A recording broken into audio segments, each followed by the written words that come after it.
Palabras diarias de Dios. El juicio de los fariseos sobre Jesús. Marcos, capítulo 3, versículos del 21 al 22. Y cuando sus amigos escucharon sobre ello, fueron a estar con él, porque decían: «Está fuera de sí». Y los escribas que bajaban de Jerusalén dijeron: «Tiene a Beelzebú, y aleja a los demonios en el nombre del príncipe de los demonios». La reprensión de Jesús a los fariseos. Mateo, capítulo 12, versículos del 31 al 32. Entonces os digo, toda clase de pecado y blasfemia se le perdonará al hombre, pero la blasfemia contra el Espíritu Santo no se le perdonará. Y a cualquiera que diga una palabra contra el Hijo del Hombre, se le perdonará, pero no se perdonará a aquel que diga algo contra el Espíritu Santo, ni en este mundo, ni en el venidero. Mateo, capítulo 23, versículos del 13 al 15. Pero ay de vosotros, escribas y fariseos, hipócritas, porque cerráis el reino de los cielos a los hombres, y porque tampoco iréis vosotros, ni dejaréis que entren aquellos que están tratando de entrar. Ay de vosotros, escribas y fariseos, hipócritas, porque devoráis las casas de las viudas, y os jactáis de hacer largas oraciones. Por lo tanto, recibiréis una mayor condenación. Ay de vosotros, escribas y fariseos, hipócritas, porque vais por mares y tierras para ganar una persona, y cuando lo lográis, hacéis de él una criatura del infierno, 2 veces peor que vosotros. Los 2 pasajes más arriba son distintos. Veamos el primero de ellos en primer lugar: el juicio de los fariseos sobre Jesús. En la Biblia, la valoración que los fariseos hicieron del propio Jesús y de las cosas que hizo fue: decían, está fuera de sí, tiene a Beelzebú y aleja a los demonios en el nombre del príncipe de los demonios.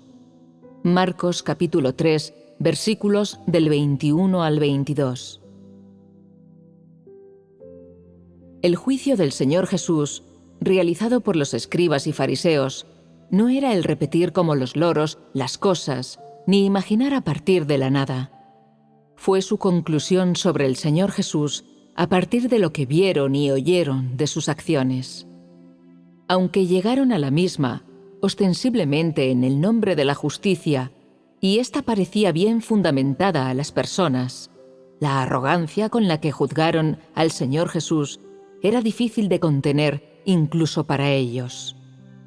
La enloquecida energía de su odio por el Señor Jesús puso de manifiesto sus propias ambiciones disparatadas y sus rostros satánicos malvados, así como su malévola naturaleza de resistirse a Dios. Estas cosas que dijeron en su juicio del Señor Jesús fueron impulsadas por sus ambiciones disparatadas, su envidia y la naturaleza fea y malévola de su hostilidad hacia Dios y la verdad. No investigaron la fuente de las acciones del Señor Jesús, ni la esencia de lo que dijo o hizo, pero atacaron y desacreditaron ciega, impaciente, locamente y con malicia deliberada lo que él había hecho. Esto se produjo incluso hasta el punto de desacreditar indiscriminadamente a su Espíritu, esto es, el Espíritu Santo, el Espíritu de Dios. Esto es lo que quisieron decir con las palabras «está fuera de sí», Beelzebú y el príncipe de los demonios. Esto es, dijeron que el Espíritu de Dios era Beelzebú y el príncipe de los demonios. Definieron como locura la obra de la carne vestida por el Espíritu de Dios. No solo blasfemaron tachándolo de Beelzebú y el príncipe de los demonios, sino que condenaron la obra de Dios. Condenaron y blasfemaron al Señor Jesucristo. la esencia de su resistencia y su blasfemia de Dios era totalmente la misma que la esencia de Satanás, así como de la resistencia y blasfemia de Dios por parte del diablo. No solo representaban a seres humanos corruptos, sino que eran la representación de Satanás.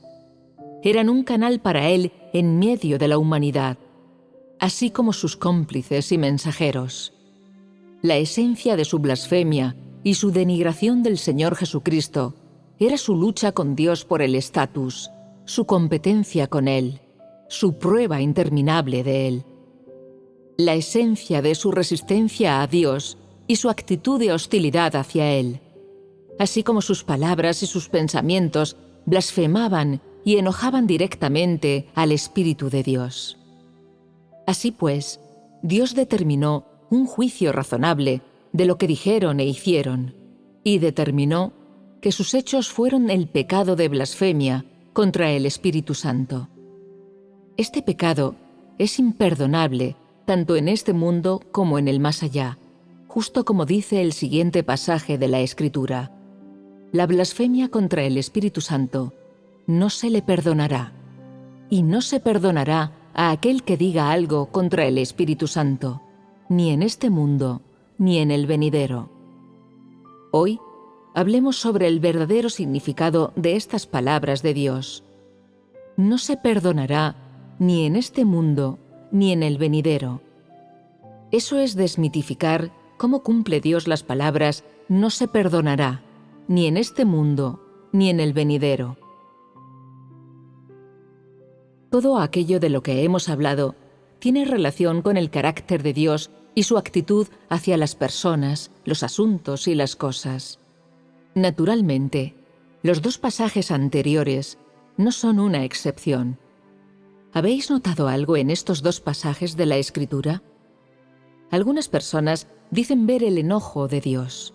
Algunos dicen que ven el lado del carácter de Dios que no tolera la ofensa de la humanidad y que si las personas hacen algo blasfemo contra Él, no obtendrán su perdón. A pesar de que las personas vean y perciban la ira y la intolerancia por parte de Dios de la ofensa de la humanidad, siguen sin entender realmente su actitud. Estos dos pasajes contienen una implicación de la verdadera actitud y enfoque de Dios hacia aquellos que blasfeman y lo enojan. Este pasaje de la Escritura tiene el verdadero sentido de su actitud y su enfoque. No se perdonará a aquel que diga algo contra el Espíritu Santo, ni en este mundo, ni en el venidero. Cuando las personas blasfeman a Dios, cuando lo enojan, Él emite un veredicto, y este veredicto es su desenlace final. Se describe de la siguiente forma en la Biblia. Entonces os digo, toda clase de pecado y blasfemia se le perdonará al hombre, pero la blasfemia contra el Espíritu Santo no se le perdonará. Mateo capítulo 12, versículo 31. Pero ay de vosotros, escribas y fariseos, hipócritas. Mateo capítulo 23, versículo 13. Sin embargo, registra la Biblia cuál fue el desenlace con estos escribas y fariseos, así como con aquellos que dijeron que el Señor Jesús estaba loco después de decir estas cosas. ¿Se registra si sufrieron algún castigo? Desde luego que no. Este no quiere decir que no se registró, sino que no hubo un desenlace visible al ojo humano. Este no esclarece un asunto, esto es, la actitud y los principios de Dios para gestionar ciertas cosas. El trato de Dios con las personas que blasfeman o le resisten o incluso lo difaman, personas que intencionalmente lo atacan, difaman y maldicen, es no hacer la vista gorda o los oídos sordos. Él tiene una actitud clara hacia ellas. Él desprecia a estas personas y en su corazón las condena. Incluso declara abiertamente el desenlace para ellas, de forma que las personas sepan que Él tiene una actitud clara hacia aquellos que lo blasfeman y cómo determina Él su desenlace. Sin embargo, después de que Dios dijese estas cosas, las personas seguían pudiendo ver raramente la verdad de cómo Dios lidiaría con esas personas, y no podían entender los principios subyacentes al desenlace de Dios, su veredicto para ellas. Es decir, la humanidad no puede ver la actitud y los métodos particulares que Dios tiene para lidiar con ellas. Esto tiene que ver con los principios de Dios para hacer las cosas. Él usa la aparición de hechos para ocuparse de la conducta malvada de algunas personas. Esto es, no anuncia su pecado ni determina su desenlace, sino que usa directamente la aparición de los hechos para permitir que sean castigados, que obtengan su debida retribución. Cuando estos hechos ocurren, la carne de las personas es la que sufre el castigo. Todo esto es algo que puede verse con ojos humanos. Cuando se ocupa de la conducta malvada de algunas personas, Dios simplemente las maldice con palabras, pero al mismo tiempo, su enojo cae sobre ellas, y el castigo que reciben puede ser algo no visible para las personas. Sin embargo, este tipo de desenlace puede ser incluso más grave que los que las personas pueden ver en forma de castigo o de muerte. Esto se debe a que bajo las circunstancias en las que Dios ha determinado no salvar a este tipo de personas, no mostrar más misericordia ni tener tolerancia con ellas, no proveerles más oportunidades, la actitud que adopta con ellas es dejarlas de lado. ¿Cuál es el significado de dejar de lado? El significado de este término, en sí mismo, es poner algo a un lado, no prestarle más atención. Aquí, cuando Dios deja de lado, hay dos explicaciones diferentes de su significado. La primera es que Él ha entregado la vida de esa persona, su todo, a Satanás, para que se ocupe de ella.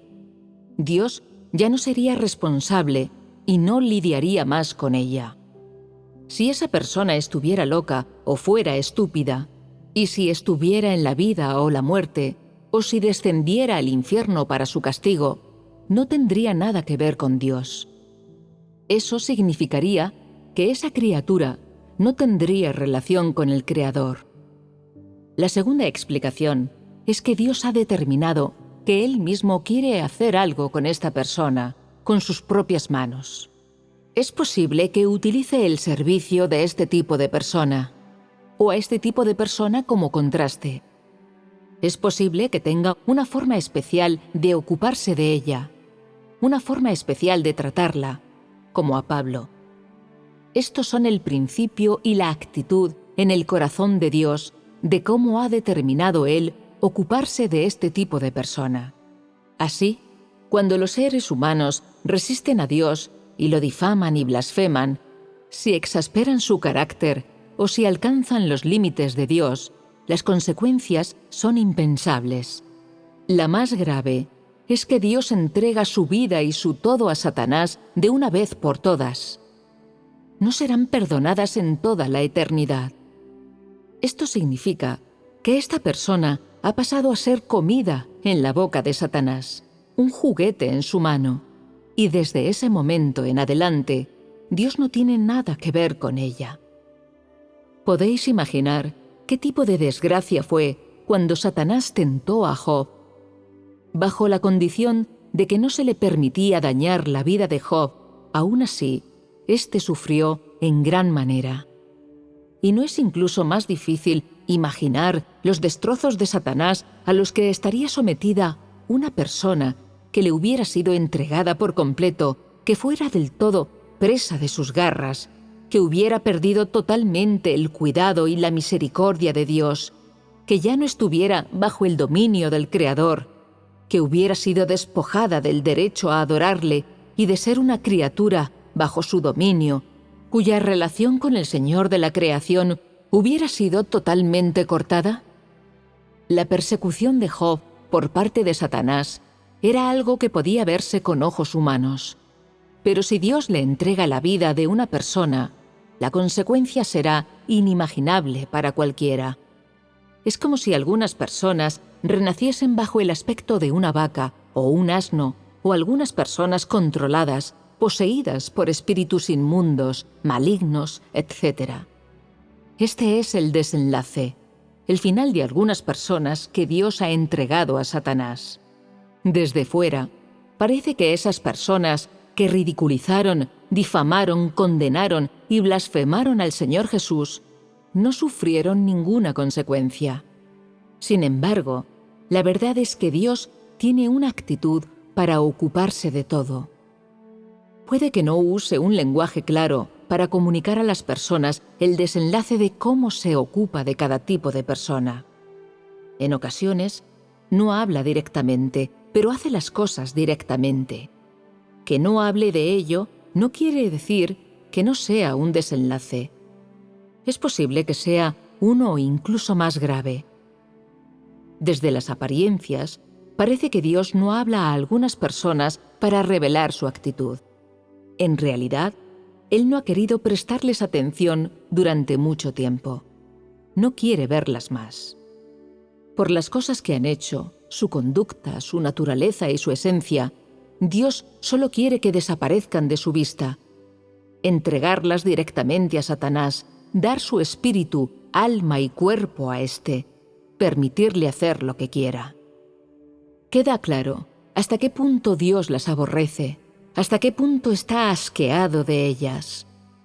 Si una persona enoja a Dios hasta el punto de que Él ya no quiera ni verla más, de que la abandone por completo, de que no quiera ocuparse de ella personalmente, si se llega al punto de que Él la entregue a Satanás para que éste haga lo que desee, para permitirle controlarla, consumirla y tratarla de cualquier manera, esta persona está completamente acabada. Su derecho de ser humana se ha revocado permanentemente y su derecho como criatura ha llegado a su fin. ¿No es este el castigo más serio?